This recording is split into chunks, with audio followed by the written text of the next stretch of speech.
મોક્ષથી જ સાચું સુખ અને સાચો પરમાત્માનો આનંદ મેળવવા માટે મનુષ્ય માત્રને ધર્મના રસ્તે ચાલવું જ પડશે. ધર્મ એટલે જીવન જીવવાની સાચી રીત છે. જે ન્યાય નીતિથી જીવન જીવવું તેનું જ નામ મોક્ષ.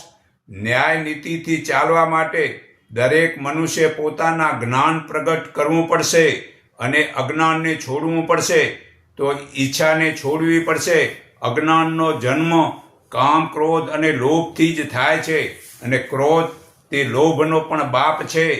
તે કામની ઈચ્છા માત્રનો નાશથી જ મોક્ષ થાય છે. ઈચ્છાને છોડ્યા વિના મોક્ષની, ધર્મની તેમજ ન્યાય નીતિની વાતો કરવી તે પરમાત્માને પણ છેતરવા જેવું બરાબર થાય છે. પરમાત્માની વાતો કરનાર હે સાધક, જ્યાં સુધી આપણે આવું ખાવું, પીવું, જોવું, સાંભળવું, જ્યાં ત્યાં ફોકટ ફરવું વગેરેના મોહ શોખમાં છોડ્યા નથી ત્યાં સુધી પરમાત્માનો આનંદ નહીં થાય. તો સ્થૂળ શરીર ઉપવાસથી પવિત્ર થાય છે. સૂક્ષ્મ શરીરને પવિત્ર કરવા માટે દરેક શ્વાસે પરમાત્માને યાદ કરવાથી થાય છે. કારણ શરીર પવિત્ર કરવા માટે મૌન પાળો ને મા કારણ શરીર પવિત્ર કરવા માટે શક્તિ વડે સર્વે જીવોનું કલ્યાણ કરો.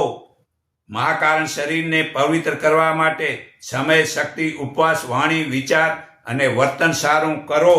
તો હું તમને ફરી પુરાવો મતલબ ગીતામાં અધ્યાય 5 અને શ્લોક 26 થી સમજાવું છું. જેમને પોતાના સ્વરૂપનું આત્માનું જ્ઞાન થયું છે, જેમણે ચિત્તને વશ કર્યો છે, જેઓ કામ ક્રોધથી મુક્ત થયા છે, તેવા સાધકો જ સર્વત્ર નિર્વિકલ્પ પરમાત્માનો અનુભવ થાય છે. તો બહારના ભોગોને અંતકરણમાં ચિતર્યા વગર આંખોની દ્રષ્ટિને ભ્રકુટીની વચ્ચે સ્થિર કરીને નાકની અંદર ચાલતા પ્રાણ તથા અપાન સમાન કરીને જેણે ઇન્દ્રિયો, મન અને બુદ્ધિને વશ કર્યા છે, તેમજ જેના ભય, ઈચ્છા અને ક્રોધ નાશ પામ્યા છે, એવો જ સાધક મોક્ષની સાધનામાં તત્પર રહે છે. તે સદા મુક્ત છે.